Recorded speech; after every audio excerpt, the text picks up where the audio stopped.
आता पाहूया नॉर्मलायझेशनच्या काही यूज केसेस. नॉर्मलायझेशन ही केवळ एक थेअरी नाही तर ती प्रत्यक्षात देखील वापरली जाते, प्रत्यक्षात त्याचा उपयोग केला जातो.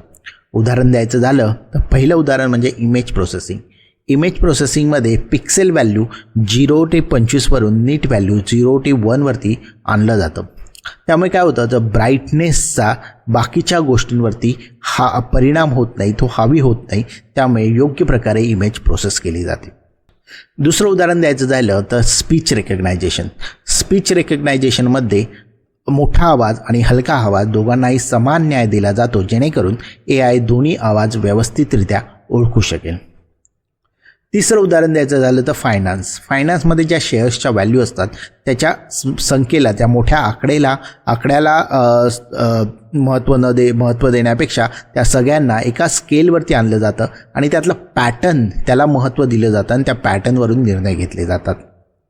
तसेच हेल्थकेअरमध्ये सगळ्या प्रकारचे जे रुग्ण आहेत त्यांचे blood level, sugar level, blood pressure level आणि हार्ट रेट यांना कन्सिडर केलं जातं. एकाच प्रकारचे रुग्ण वापरले जात नाहीत, त्या एकाच प्रकारच्या रुग्णांचा डेटा वापरला जात नाही, तर मल्टिपल लेवल प्रकारच्या लोकांचा, वेगवेगळ्या लोकांचा, पेशंट्सचा डेटा हा वापरला जातो, जेणेकरून AIला ते योग्यरित्या वापरता येईल. ते एकाच लेवलला आणलं जातं आणि मग त्याचा वापर केला जातो.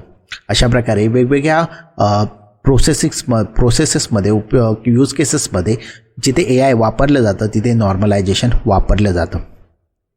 नॉर्मलायझेशन एक जादुई इक्वलायझर आहे जे AIला मदत करतं योग्यरित्या, योग्य प्रकारे योग्य निर्णय घेण्यासाठी.